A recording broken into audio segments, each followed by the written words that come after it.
Hello, story lovers. Welcome back to my channel, Madly in Love, part 266.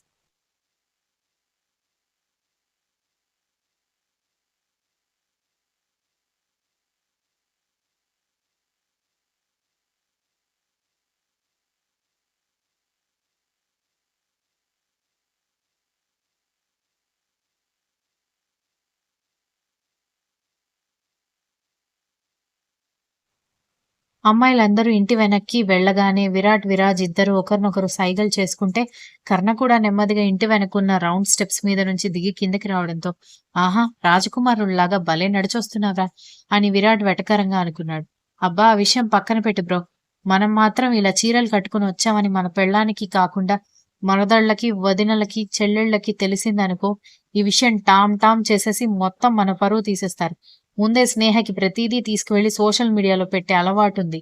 మన ఫోటోలు కూడా తీసుకువెళ్లి పెట్టిందనుకో, తనిది వరకు మనకి తీసుకొచ్చిన పబ్లిసిటీ కాస్త ఇంకొక పబ్లిసిటీగా మారిపోయి మన మీద డిబేట్లు, ఇంటర్వ్యూలు నడుస్తాయి టీవీలో అని అన్నాడు విరాజ్.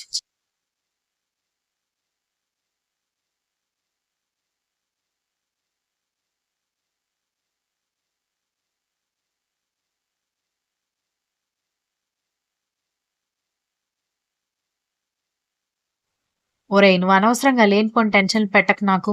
నేనేదోలాగా మేనేజ్ చేస్తున్నాను కదా, నువ్వే నన్ను దొరికేలా చేసేలా ఉన్నావు. కాసేపు నోరు మూసుకో. అయినా నీ పెళ్ళాన్ని చేయి పట్టుకుని వచ్చావు కదా, ఎక్కడికి పోయిందది అని అడిగాడు.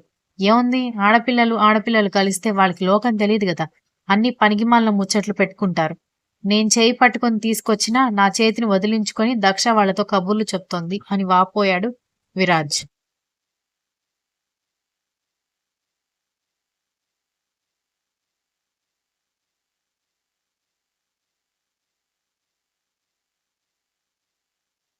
నా పెళ్ళాం కూడా అంతే. సరే, ముందు దాగుడు మూతలు ఆడినట్టుగా నాటకాలాడుతూ నీ పెళ్ళాన్ని నువ్వు తీసుకునెళ్ళిపో, నా పెళ్ళాన్ని నేను తీసుకునెళ్ళిపోతాను.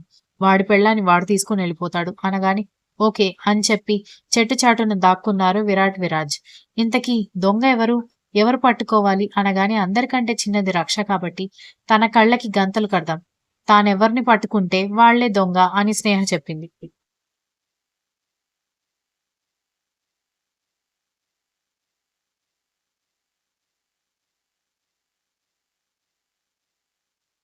ఓకే. ఓకే. అంటూ రక్ష కళ్ళకి గంతలు కట్టడంతో, ఆమె అందర్నీ వెతుకుతూ ఉంటే అందరూ వెళ్లి దాక్కోవడంతో, దీక్షిత నడుం చుట్టూ విరాట్ చెయ్యి వేయడంతో, "ఏం చేస్తున్నావ్ అమ్మాయి" అని దీక్షిత అయోమయంగా అడగడంతో, "అమ్మాయి కాదే, అబ్బాయి అను. ఎందుకంటే ఇక్కడున్నది నీ మొగుడు" అంటూ తల మీద నుంచి చీర కొంగు తీయడంతో షాకయ్యి, "ఏంటి అవతారం" అని అడిగింది. "ఏం చేయమంటావ్? పెళ్ళాల కోసం మొగుళ్ళు పడే తిప్పలు" అనగాని, "నువ్వొక్కడివేనా మొగుళ్ళు అంటున్నావ్? అంటే విరాజ్, కర్ణ గారు కూడా ఈ వేషం వేసుకున్నారా?" అని కళ్ళు పెద్దవి చేసి అడగడంతో విరాజ్ గాడేసుకున్నాడు గాని కర్ణగాడేసుకోలేదు. వాడి సంగతి మనకు తెలిసిందే కదా అనగాని, "అదేలే, కర్ణగారేసుకున్నా కూడా నేను నమ్మేదాన్ని కాదు" అని అంది దీక్షిత.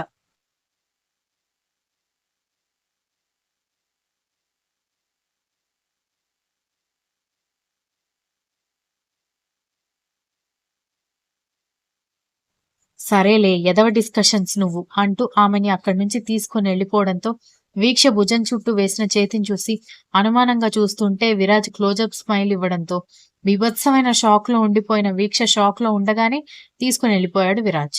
చెల్లెలు తన వైపే చేతులు చాపి రావడం చూసిన దక్షకి ఎటు పారిపోవాలో అర్థం కాక దిక్కులు చూస్తూ ఉంటేనే వెనుక నుంచి ఆమె నడుం చుట్టూ చేయి వేసి ఎత్తుకుని వెళ్ళిపోవడంతో ఒక్కసారిగా షాక్ అయిన దక్ష వెనక్కి తిరిగి చూడడంతో కర్ణ కనిపించేసరికి "మీరేంటిక్కడ" అని అయోమయంగా అడిగింది.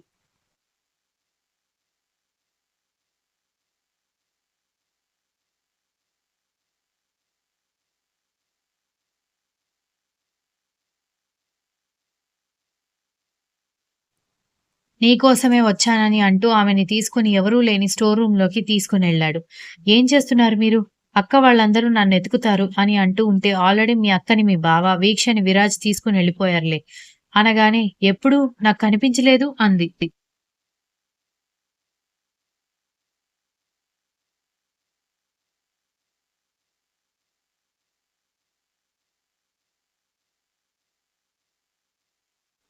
ఇందాక 2 చీరలు కట్టుకున్నారు కదా, హైట్‌గా ఉన్న పర్సనాలిటీస్ వాళ్ళిద్దరూ అనగానే, "ఏంటి బావ, విరాజ్ గారు చీరలు కట్టుకున్నారా" అని నవ్వుతూ అడగడంతో ఆమె నవ్వుతూ ఉంటే, ఆమెని చూస్తూ ఆమె ఫోర్ హెడ్‌తో తన ఫోర్ హెడ్ అటాచ్ చేసి అవాయిడ్ చేయకే అన్నాడు ముద్దుగా. ఆమె సిగ్గుగా అతని వైపు చూస్తూ 2 చేతులని అతని గుండెల మీద వేసి అవాయిడ్ చేస్తే ఏం చేస్తారంట శ్రీవారు అని క్యూట్‌గా అడుగుతూ ఉంటే, అమ్మాయి గారిని ఎత్తుకొని వెళ్ళిపోతాడంట అబ్బాయి గారు అని అంటూ అతను అదోలా చూస్తూ అన్నాడు.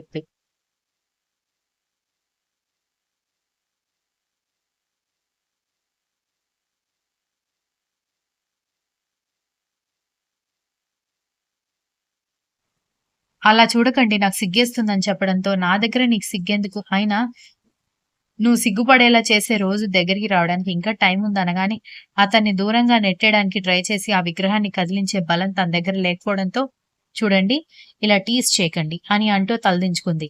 మెత్తగా ఆమె చెక్కిళ్ళ మీద, ముక్కు మీద, నుదుటి మీద ముద్దు పెట్టి, చివరగా అధరాసుధల కోసం అధరాల దగ్గరికి రాబోతూ ఉంటే, "ఏరా అంతా ఓకేనా?" అని విరాట్ డిస్టర్బ్ చేయడంతో, గట్టిగా కళ్ళు మూసుకొని, "అదిప్పుడే వచ్చి అడగాలా ఇడియట్" అని కోపంగా అరిచాడు.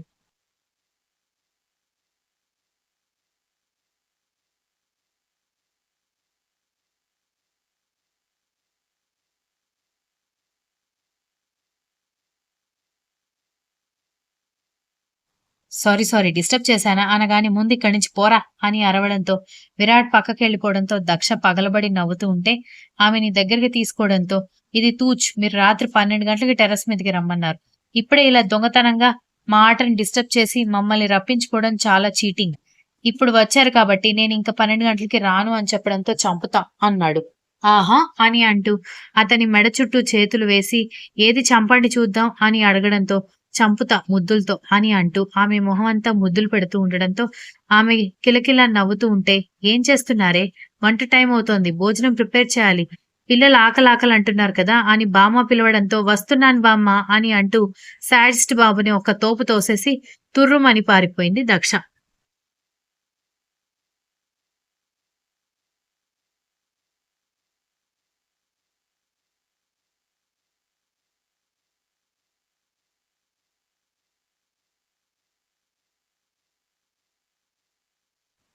ఆగవే అని అరుస్తూ ఆమె వెంట పరుగులు పెట్టేసరికి హాల్లో అందరూ కూర్చుని కనపడటంతో కర్ణ, దక్ష ఇద్దరు ఆగిపోవడంతో ఏంట్రా ఏం చేస్తున్నావు అని అందరూ టీజ్ చేస్తున్నట్టుగా అడిగేసరికి నా పెళ్ళాన్ని పట్టుకోవడానికి ట్రై చేస్తున్నాను అన్నాడు. దక్ష షాక్ అయి భగవంతుడా నిజాలు చెప్పొచ్చు కానీ మరి ప్రతి నిజం చెప్పాలా? నా పరువు పోయిందని తల పట్టుకోవడంతో అందరూ నవ్వుకుంటూ అది అర్థం అవుతూనే ఉంది. ఇంతమంది ఉన్నప్పుడు కూడా అమ్మాయిని కొద్దిసేపు ఒంటరిగా వదలొచ్చు కదా అనగానే కొద్దిసేపేంటి వచ్చినప్పటి నుంచి అది ఒంటరిగానే ఉంటోంది. నన్నెప్పుడు దగ్గరికి రానిచ్చింది అని అతను కేర్‌లెస్‌గా చెప్పాడు.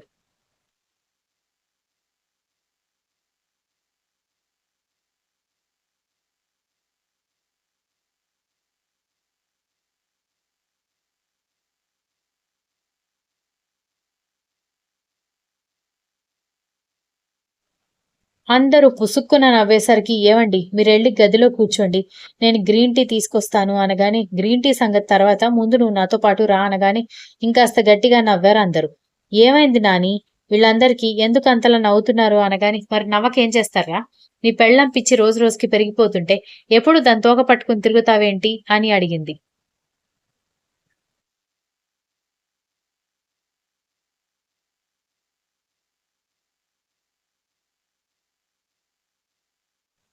అవును. నేను దాని తోక పట్టుకొని తిరగడమే గాని, అది మాత్రం మెర్క్యూరీలాగా దొరక్కుండా పరుగులు పెడుతూనే ఉంటుంది. నాకు తెలీదు. నాకు నా పెళ్ళాంతో ప్రైవసీ కావాలి అనగానే, ఒరేయ్! ఒక్క 4 రోజులు ఆగితే ముహూర్తం పెడతాం కదా! ఎందుకురా ఆరాటం అనగానే, నీకలాగే ఉంటుందిలే అన్నాడు. మరి అంత అనుకున్న వాడివి ఆ రోజు ఎందుకురా?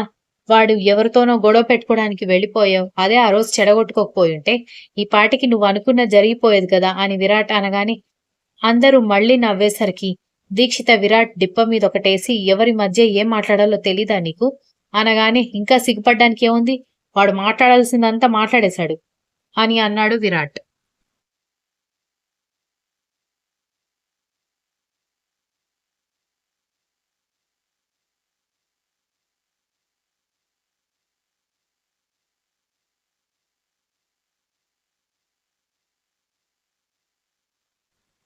పాపం పిల్లాడు నీకోసం అంత తాపత్రయపడుతుంటే నువ్వేంటే వాళ్ళకి కాఫీలు వీళ్ళకి టిఫిన్స్ అనుకుంటూ అని అందులో పిన్ని వరుస అయ్యే ఒక ఆవిడ అడగడంతో అలా గడ్డి పెట్టండి అని అన్నాడు Karna. Continues. If you like the story please like, share, comment and don't forget to subscribe.